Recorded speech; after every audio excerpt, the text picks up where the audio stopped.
All right. Hello, everyone. I'm Distro. I'm going to speedrun Tom Clancy's Splinter Chaos Theory. But before I start, first of all, I'm being joined by NoSleepCoffee for co-commentary. Hello. And I would like to ask what the result of the bid war was. Absolutely, yeah. You've got gold for this run. Perfect. Already pre-selected that. That's convenient. That works. Perfect. I don't have to restart the game. And I'll do a countdown and we'll start at go. First of all, I'm playing on normal, the easiest difficulty for any percent. So at go, 3, 2, 1, go. All right, so this is Splinter Chaos Theory, which is the third game in the series. It's a lot of people's favorite game in the Splinter series. And right off the bat, we see a lot of movement mechanics, which will give you a good idea about what the movement will look like during the run. And this is a stealth action game. In the speedrun, maybe more action than stealth, but there's also a little bit of stealth here and there, very subtle. It's stealthy stealth. And in Chaos Theory, you have less limitation than the first game, for instance, and you're allowed to shoot the enemies for the most part, not always, but for instance here, I actually pull out my ST20K to shoot these guards. And there's a glitch, when you quick save and quick load during a sound playing, you actually cancel whatever sound is playing, and I just did that to skip the torture sounds. And I actually use that to whistle here, which will make the technician run away, that you saw in the background. And I equipped a sticky shocker during that time. And I try to run past this guard. And the reason why this is good is because the technician will open the door here, and you will see him teleport away. That's because you're not supposed to be that fast. You're not supposed to see that. When the technician raises suspicion, he runs away, and then he goes back to a PC room, which is coming up there.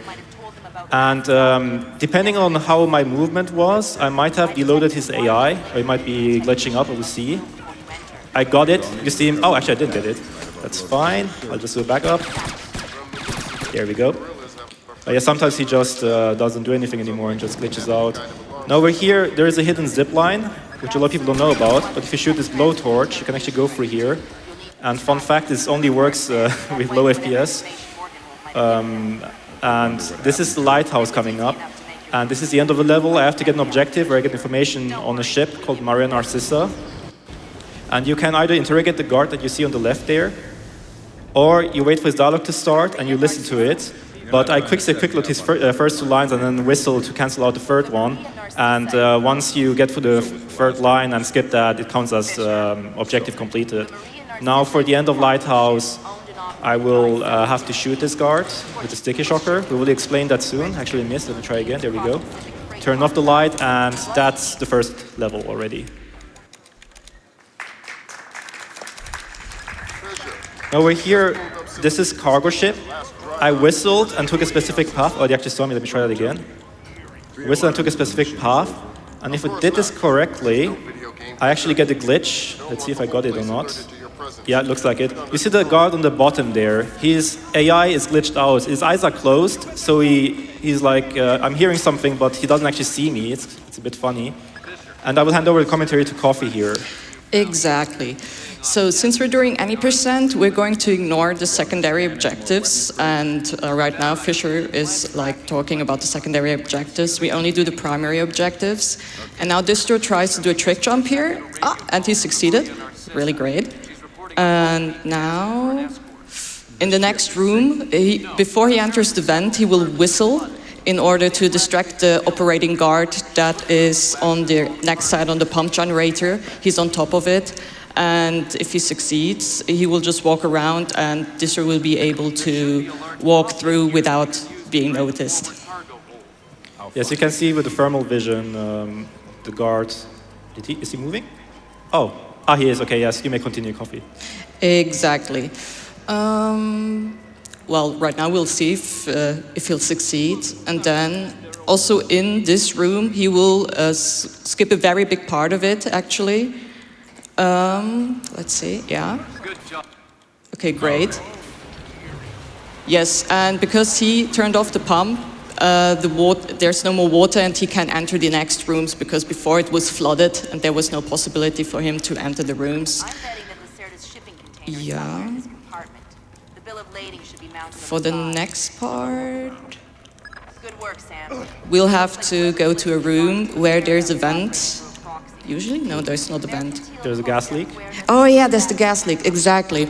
And in this room, in the gas leak, he can't shoot anything except the airflow round. He can't use any normal ammunitions, and he can't even use the sticky shocker. And what's important to mention about the airflow round, it's a projectile and it works differently from the sticky shocker and the ammunition, because you have to consider gravity and also the enemy movements, and it's not as consistent as the sticky shockers. So you should avoid, like, the sticky shockers are way better to use. And in this case, he turned off the lights and accessed the computer remotely. So that the guard won't see him as well. That's why he turned off the lights. And here it's very important. He did a quick save, quick load in order to skip a big bunch of dialogue, because he needs to interrogate the captain very soon. And during the dialogue, he can't interrogate, and that's just way faster. Exactly. Because usually he had to wait before that. Exactly. And now his next mission is to kill actually Lacerta, but the game doesn't do a big difference between killing or using a sticky shocker, so he's just knocked out, and that counts as a kill, actually. And yeah, also Distro uses something interesting to interrogate a bit faster. He uses the mouse wheel and just turns it, and also here he had enough HP to just jump down the ladder, and the mission is complete. And now I give the word over to Distro again. Thank you, Coffee. So over here we have the bank level, which is a lot of people's favorite mission in the whole series. And I can see why. There's actually different ways to enter the bank. We're breaking in. We're going for the front door because we're speedrunners. Everyone is panicking, but it's okay. We're just running through, just another day. And an important word of information is that I will avoid alarms at the beginning of this level. That's why I take this curved path so the camera doesn't see me. That's because if I get an alarm here, the main entrance door will close, but we'll have to use it later to be faster. It saves like 2 seconds over the other path. Now if we go through the alarms don't really matter in any percent. CID manipulation, I just slow down my speed level by 2. It doesn't see me. This is part of the fun of a Splinter speedrun. A lot of AI manipulation. The enemies just look very incompetent. And over here, we have a bit of a random trick. I shot that glass, which will hopefully alert the guard in the next room, and the music shifted, so I believe I got it. Yep. And he just opened this door, which was the lockpick door, so I don't have to knife it open anymore. And he opened the keypad lock door, so I don't have to enter the code. So I'm glad I got that, because that's a bit random, and if you don't get it, it loses around 10 seconds. And the objective here is to activate the 3 access panels. I actually already got 2 of them. This is the 3rd one. And that will open the access to the vent. Also, there's a guard behind the door here. I will bash the door open and knock him out. And sticky shock his friend. And now over here, I will have to access the computer and then pick up some explosive charges, which are in this little safe here. And you will notice me skip some long dialogues. This is the first one. And next one. And that's because I have to place the charge I just picked up on the safe and on the vault door.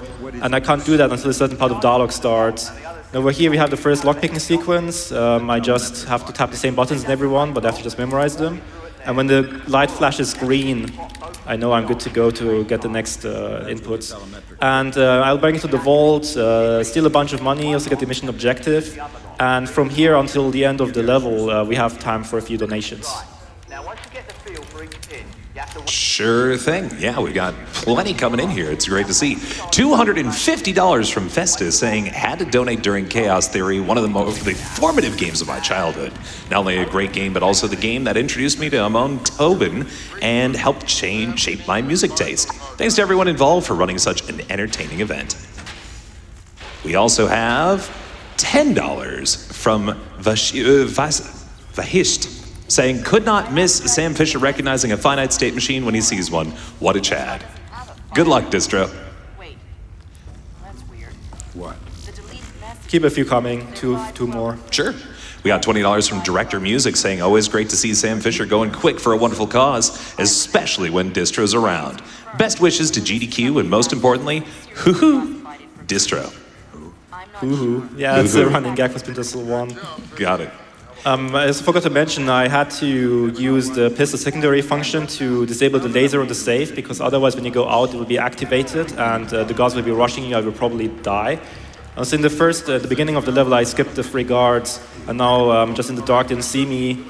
And I will hand over the commentary to Coffee for the next level. Exactly. So when the next level starts, this was going to do some AI manipulation so the guards won't see him, even though he just runs right in front of them. Exactly. And now the next guard that will be at the elevator is just blind. You will just not see him when he comes. Like he just runs right in front of it and he just doesn't notice him running.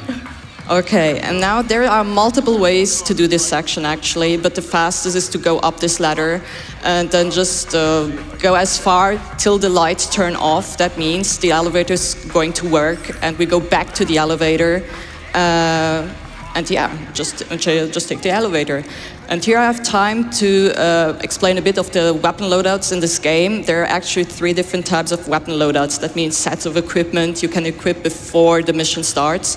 Distro usually goes for the default Cold Readings recommendation. Sometimes he goes for stealth to get more sticky shockers. Sticky shockers are really essential in the speedrun, but never goes for assault. So yeah, but you won't see him manuing when he chooses the weapon loadouts because he's just doing that fast. Exactly. And here he's going to equip the rifle because it's so loud and he's going to shoot at the billboard in order to alert the guard that's right behind it. And he's going to drop his torch. And because he's dropping the torch, it will be dark and he will not see him running right in front of him. And here the section is a bit random. Okay, yeah, the guards won't see him. That's why he just went over the table on the right, because the guards were just excellently placed there. Okay, here he's going to break the lock. Usually you can break the lock or you can like open it with the specific sequence, but here it's just faster to just break it. Exactly. And here... I have to do a backup because I got an alarm. Yeah. But that's fine. Everything else is the same still. Okay. Now for the next part, he's going to need to access 2 computers. Then after he accesses the 2 computers, he needs to get back outside. And the door didn't came up yet, right? Right. Exactly. Okay, yeah. Here's the first computer. I was also supposed to actually do a little tricky path there, but my HP went very low because I had to do a backup. But it would have saved around 1 second, but I think it's better to go safe here. Also, now they got the 2 PCs, I will have to drop down, but I will do it slower than usual because otherwise I will die from fall damage. Yeah, Coffee, you may continue. Yes, exactly. So this will be doing it a bit slower here, and he also took a different path than normal. Now he drops down. Exactly. Now the part with the door will come very soon. Yep, it's here. Oh, it's here, exactly. Okay, here he's doing a little glitch. Exactly. He opens the door, but right beside the door he closes and opens it again, so it stays open actually. And here he used the flashbang, and now for the primary objective, he needs to interrogate him. That's what he's doing right now. And yeah. Now for the next part, he needs, it's the first time, he needs to use a keypad lock door. And all the doors have their own, each dedicated code, and it stays the same during each playthrough. And Distro has to memorize. The same is true for the lockpicks and the terminals he's accessing in this room. The player is supposed to use the terminal when the light flashes green, and you will see that soon. Yeah. So yeah, after this, all primary objectives are done, and then Distro will head out to the extraction point, and then that's it. Oh, okay, That's Chaos Theory in a nutshell. Exactly. All the time something random can happen. Enemies are like cats in this game. They just instinctively 180 and shoot you within a few frames. They just smell you and then the first instinct is to shoot. Yes. Exactly. So we're entering Hokkaido soon. We're going backtracking a bit to get to the exfiltration point, which is inside of this elevator shaft. Fascinating. That was a bit of an improvised penthouse, but it was kind of fun. It's part of speedrunning. Oh wait, it's this place, right? I forgot about that. I actually got the wrong equip because I want to get stealth here. There we go. You can see it because on the bottom right I have 30 out of 30 ammo. I had Redding's recommendation by accident, which was 30 out of 60. And I use stealth here because I have gas grenades, and you can already see why I use that. I can take these guys out quite conveniently with that. And I can't kill anyone in this level. That's important information. It's one of the few places in the game where you can't actually kill anyone. Only knockouts. So just let me cancel the animation of that lockpicking. When you are finished lockpicking, you see the cylinder turning, and it takes a bit. But if you press the crouch button, you just skip that. Now this is going to be fun, because I'm going to attempt a relatively new strat. If it doesn't work, I'll do the backup, which will be the old strat. But they're just crashing a meeting here. There's a bunch of guards, and that didn't work. Okay, that's fine. Just marathon lock. So I'll do I'll just do the safer version, where I just shoot and then throw a gas grenade. And then I go back so they don't shoot me. And then I do some remote hacking, and I will explain hacking very soon. There we go. So this strat is really cool because every enemy goes down except for a civilian who runs away and opens his door for me, which saves me a bit of time. So I have to make sure I get sticky shockers here. There we go. And for remote hacking, when you hack something, there are 16 options, and it's a mini game. But I basically just spam the first option until it's the correct one. So it's kind of a brute force. And I just scroll down for that because interaction is bound to mouse scroll down. So I just scroll, and I have an unlocked mouse wheel, which makes it even faster. This is why it's so fast. Also, this turret is random. Sometimes it shoots, sometimes it doesn't. We don't know exactly why. We believe it's completely random. But if it shoots, we just EMP that turret control, and then the turret goes down. We can just go past it, and it loses like 2 seconds, which is not a big deal. Now, from that briefcase I hacked before, I got an access code to access the server. And after accessing it, I have to wait for a bunch of dialogue, but as you already saw, we can skip that by just quick save, quick load spamming. So I skip 7 lines, and then this door opens. I shoot to distract these guards, roll past them, and with some kind of miracle, they don't see me. I can just go to the elevator, and we make our way up. We'll make sure that I shoot this light, so on the top, I'm hidden well enough. Now, there are 2 guards left for this level, and what I'm going to do is I'm going to AI manipulate by whistling inside of the elevator. I just spam whistle, and these guards are like, huh, what is that? They're going to check it out. And that's kind of cool, because I can just now, they're at the wall there, and I can just run around them. And yeah, now we get to the end of the level where I have to access the PC. First, we have a bunch of door codes. Actually, I have all the codes memorized. If I forget something, I have coffee to help me, thankfully. Could happen, I'm a human. Access the PC, and now I can actually go to the end of the level. I will have to skip a line at the end so that I can start the ending, otherwise I will have to wait for the line to finish. Interesting. Now we So there we go. That's the last line, and we're entering Hokkaido. So Hokkaido is a really cool level, I think. It's quite execution heavy and movement heavy. And this is a good place to bring up alternative objectives. There's actually something a lot of people don't know, but if you complete a secondary objective in a level in this game, then it skips the primary objective to the next one. For instance, here you see dialogue, it says scan the license plates, which I will do later, by the way, I will explain that soon. But that's because I didn't do the secondary objective in this place. If I had done that, I wouldn't have to do this. But it turns out in any percent, it's actually faster for the whole game to not do any secondary objectives at all, but it's just a coincidence thing.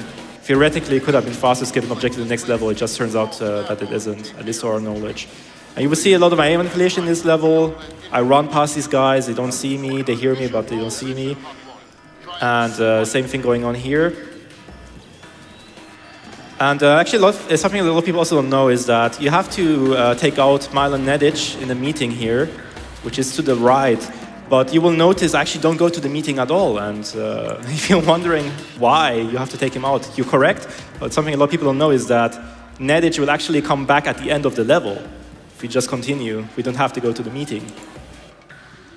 Now over here, I have to open this glass and then hopefully hit this guard. I will make a quick save in case I miss. There we go.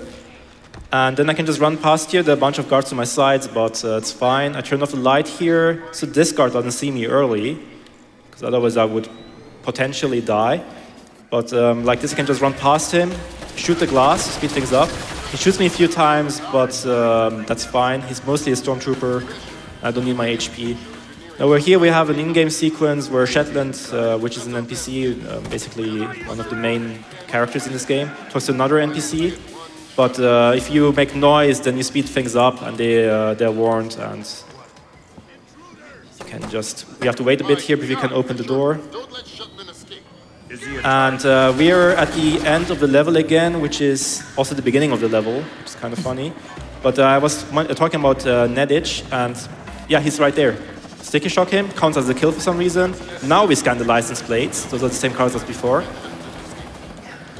And we go to the end of the level, and I will hand over the commentary for the next level, which is Battery to Coffee. Exactly. So, at the very start of Battery, there are two guards that are randomly positioned, so we don't know how this is going to work out exactly. There's one guard who might even block you, and that's the worst case scenario, actually. Then you have to kill him, but I think, no. The next guard is here. Let's see what happens. Also, I took a lot of fall damage at the beginning, which is faster, and I probably won't need my HP, you never know, but I have quick save, so I'm not worried. Exactly, and a lot of backups. So, now we're going to use the sticky camera. No, wait. Oh, no, here, exactly. He turned off the light and turned down the speed level by 1, so the guards will continue to sleep and won't notice him. Because if he had turned on the light, he would wake up and then just shoot at him immediately. And here he's going to use a gameplay mechanic, which is a really fun one. It's the sticky camera. He just shot the sticky camera, and the guards will be alerted and think, what's that? And they'll look at it, and then they just get gassed. And they're knocked out, actually. So yeah, and here he's going to EMP the cameras. You don't have to do it, but it's just better. And EMP stands for electromagnetic pulse. And now, here's a very interesting part. It's in the elevator, an elevator skip. It's a small glitch where you have to bump into a specific part of the door, and it makes it so that the door state changes between opening and closing, because if you have to wait that the elevator door opens completely and get inside and then closes completely again, you lose so much time. It loses actually over 10 seconds. So yeah, but it's not consistent, so maybe he has to try multiple attempts. Let's see.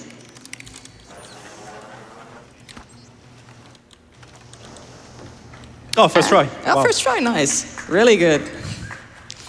So... Hey, mind if I sneak in a donation here real quick? Maybe soon. We'll call for it, yeah. Okay, exactly. Okay, you should EMP the light here. And he's going to change the weapon attachment to foregrip. Foregrip makes it that the shots are way more accurate, and because he needs a headshot right here with the next guard, well, he just shot right now, because he doesn't want to trigger an alarm. And now here for the retina scanner, I think. What I forgot to mention is he also pressed with the elevator door the open button so that it stays open. And also he, while hacking the retina scanner, he failed to do it correctly, so the guard got alarmed. And he needed to go far enough into the room so that the cutscene will be triggered, that he listened to the relevant part, actually. And that's one of the primary objectives. He had 2 ways to do it. And yeah, either listen to the conversation or access a computer. Yes, now we have time for a quick donation, yeah. Cool. I just wanted to remind folks that we are only $1,500 away from taking Viewfinder to a 100% run. Please get those donations in, like this $5 from I Know Mars saying, hey Distro, Mars here. Congrats and good luck on your run, and wish you all the best. Stay fresh, stay clean, and salads should always have greens. Thank you. Great. So what Distro did before, he jumped in front of the light so that the one guard like above this room got distracted, and that we need to do. It's like good to have later. I'm going to explain very soon. Also, down in the room, he accesses the PC, which is a primary objective, to to access the computer and also get to the missile box. Then now he has to do a lot of backtracking here as well because I just forgot. You need to access another computer. It's right. Yes. So basically, there's a random guard here. Exactly. And there's another one here, and I shoot him. There's a lot of backtracking in this level. It has good music, but bad level design. It's still fun, though. Oh, yeah, correctly, yeah. They're not targeting our Here, you just open the door. Yeah, he accesses the door because he needs to get to a room below here to access. Oh, no, wait, it's already the end? No? No, we're accessing the PC in the bottom. Exactly. So 3 guards. We get down to access the PC, and here, that one guard is a bit random. Oh, that's the best case scenario when he's sitting down, actually. Exactly. And then we access the PC. And then he needs to get, backtrack again to another room, which we bypassed before to access another PC. And then we have to get back here again for the extraction point. There are actually 2 extraction points in this level, but the one before was with the missile casing where we access the BIOS, and it's a bit further away. So we just take the one closest to here, which is the room above where we access the PC. That's it. It's dust. Exactly, and that's also the end of the mission. Even if it gets past the Reagan's foul. All right, so coming up is Seoul. Things get a bit more hectic now. First, I skip some long lines, which you will notice. And I actually do a small trick fall here. Take a bit of fall damage, that's fine. And I shoot this wall mine, which will distract Another Splinter the guards in the next section. need to bring in the target. And Okay. I actually equip things while he's coming out. Have to be careful.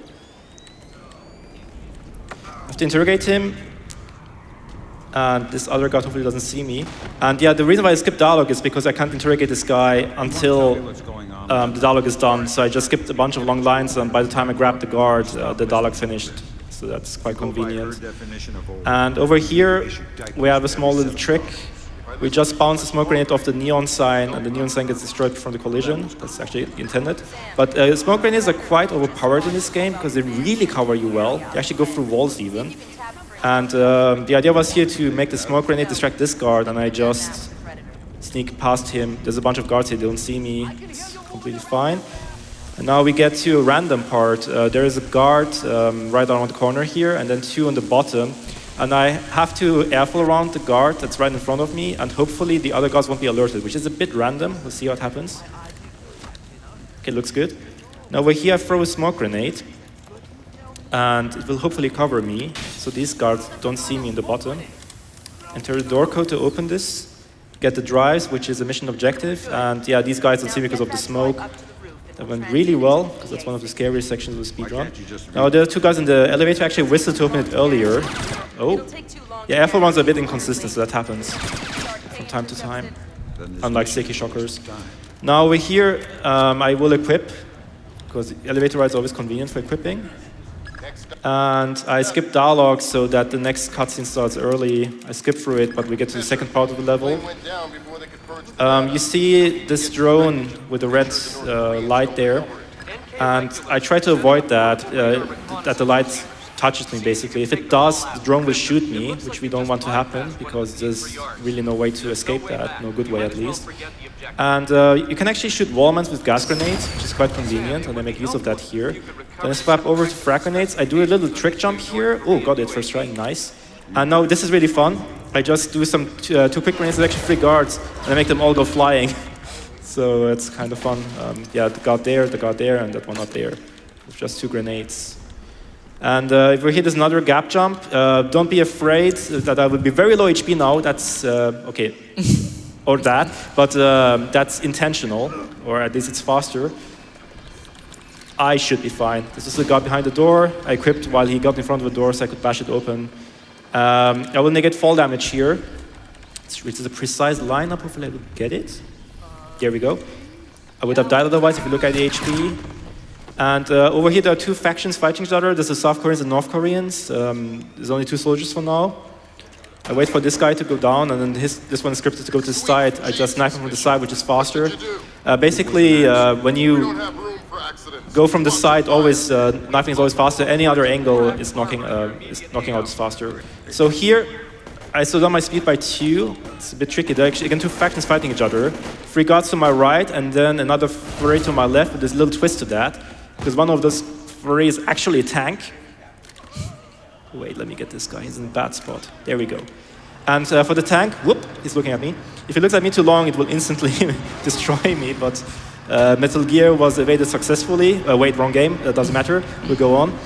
And this is a bit random, so I'm glad that went really well for a marathon setting.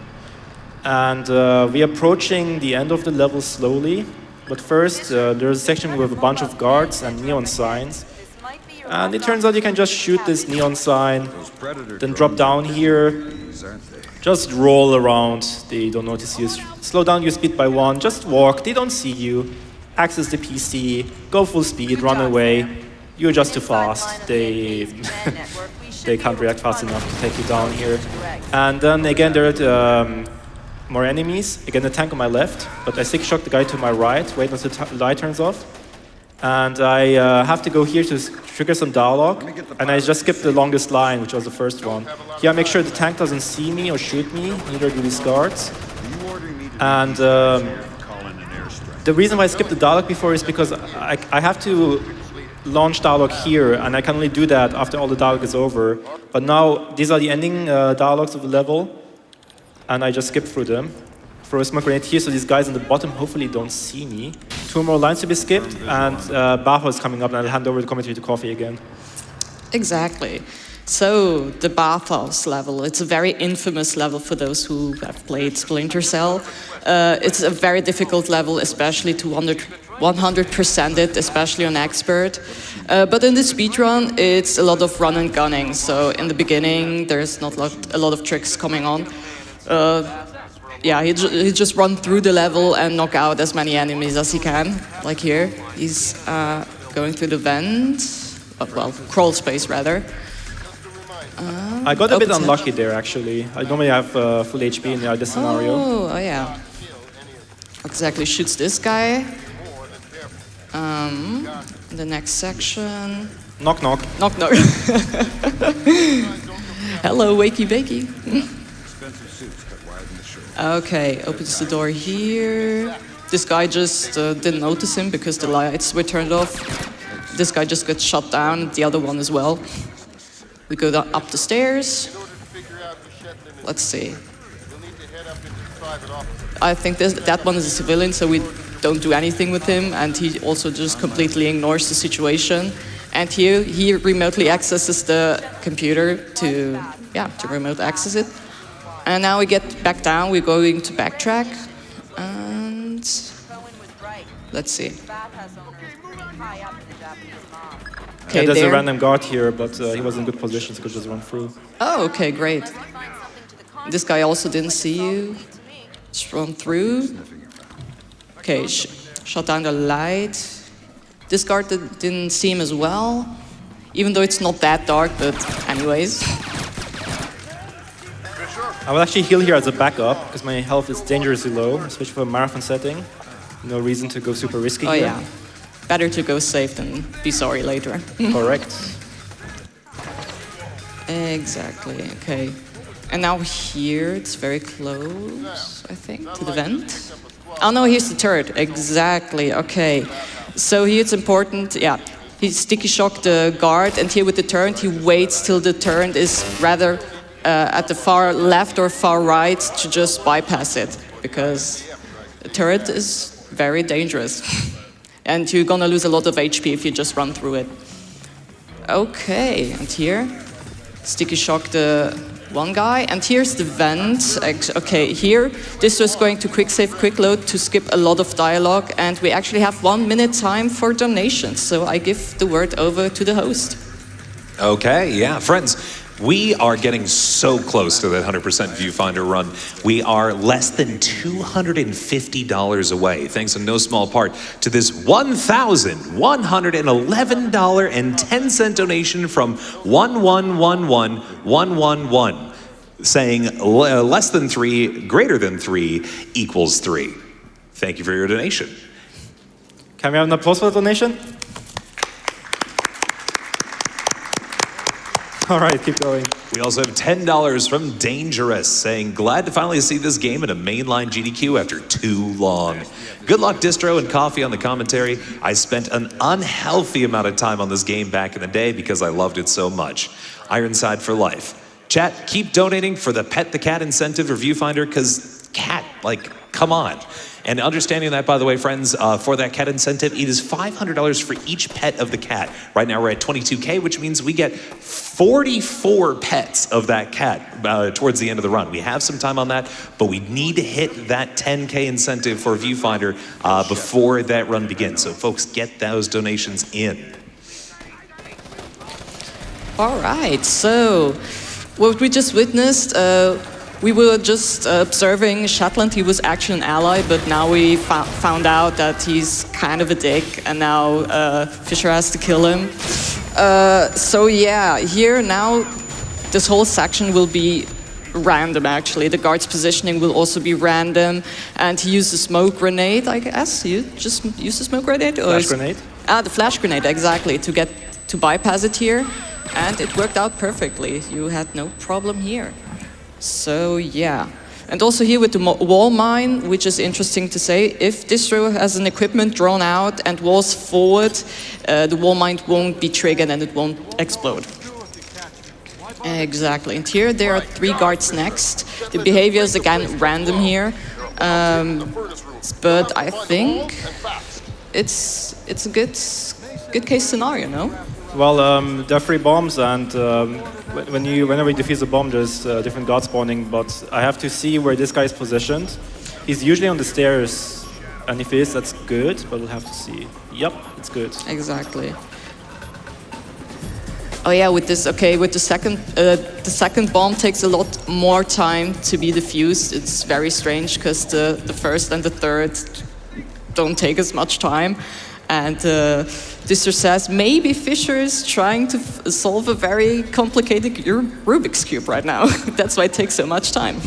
It is really way longer for some reason. Yeah. So after this, we're going, like, Distro's going to disassemble the 3rd bomb, and then we'll be seeing Shetland again. And he will be talking to Fisher, but Fisher doesn't care. He just stands there and be like, okay, go on with it. And then after Shetland's dialogue, there will be a guard spawning in that behind that white door. And it's actually convenient because he's going to open the door, and opening the door makes it, of course, a lot faster to get past it. And I think they're just going to knock him out or just shoot him down as a thanks for opening the door. And yeah, now there will be a very big skip. It's a relatively new skip, actually. So there's a lot to explain. After opening the door, there's an animation that will launch, usually. You shouldn't be able to do any action commands, but on the very first frame you can, actually. You can either kill Shetland immediately or drop your weapon, but Shetland betrays you instead, and instead of shooting, you knife him down. That's what Distro actually did.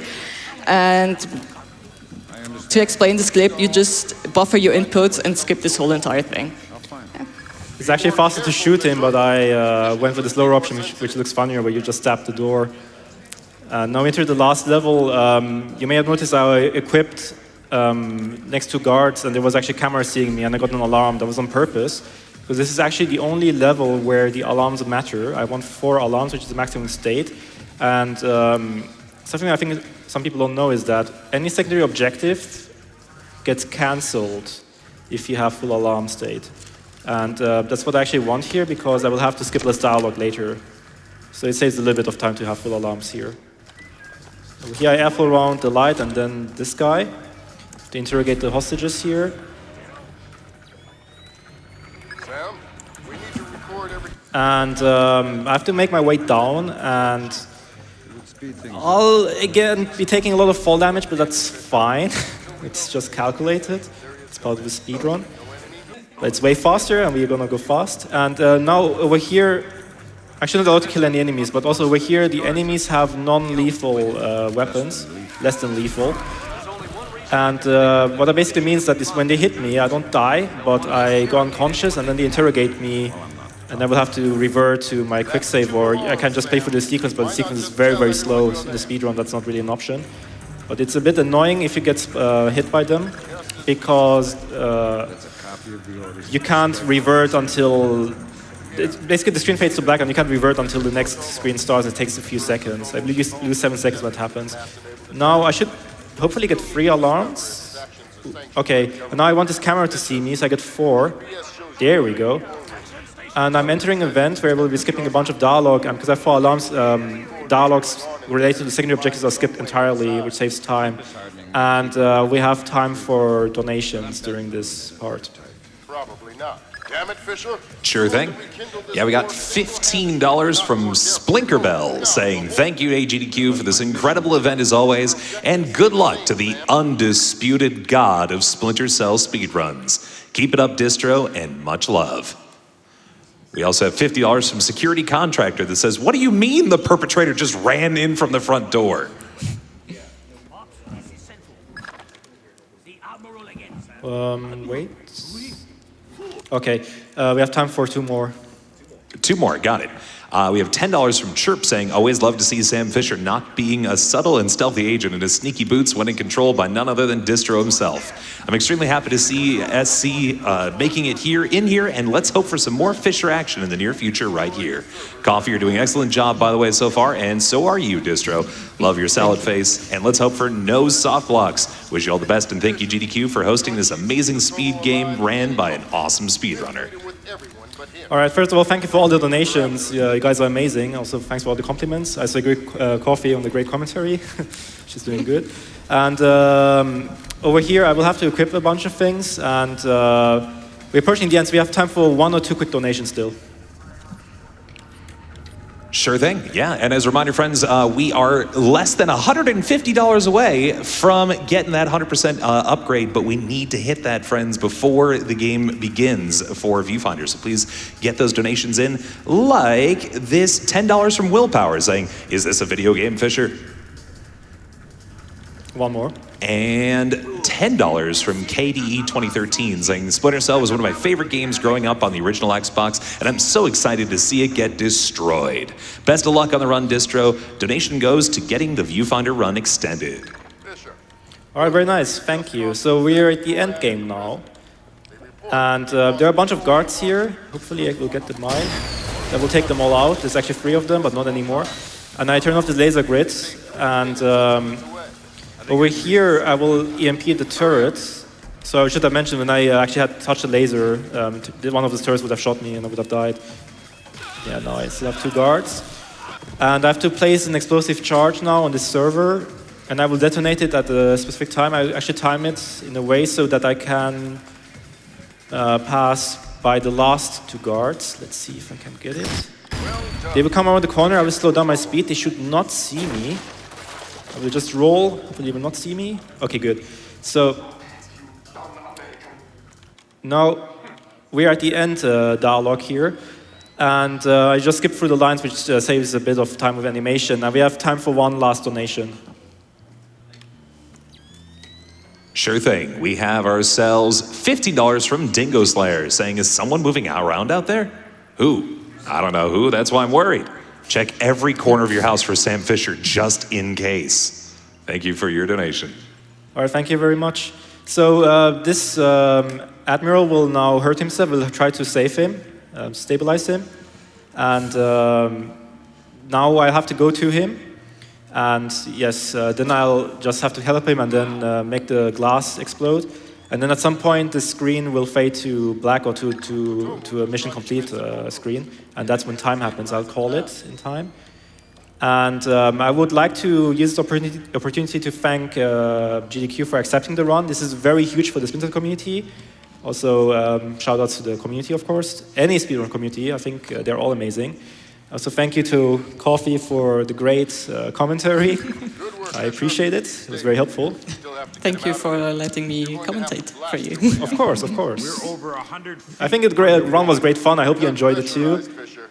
I love the Splinter Cell games. I actually run all of them. I'm actually planning to do a PC Splinter Cell series run, where I will play the first game, and then the second, the third, the fourth, fifth, and the sixth, so all of them in one sitting, back to back. It's going to be fun. That will probably happen in a month or two from now. And yeah, now in a few seconds, when the screen fades to black, I'm done with the run. So, get ready.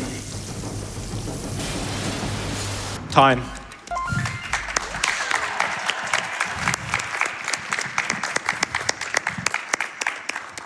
All right, so that was Splinter Cell Chaos Theory. I tried to keep my ending short so that we are not behind. Do you have any last words, Coffee? I want to thank GDQ for accepting the Chaos Series Splinter Cell. It's like Distro said, it's really huge, and I'm just really happy about it. And the event is also great, and I'm just happy to be a part of it. All right, thank you very much.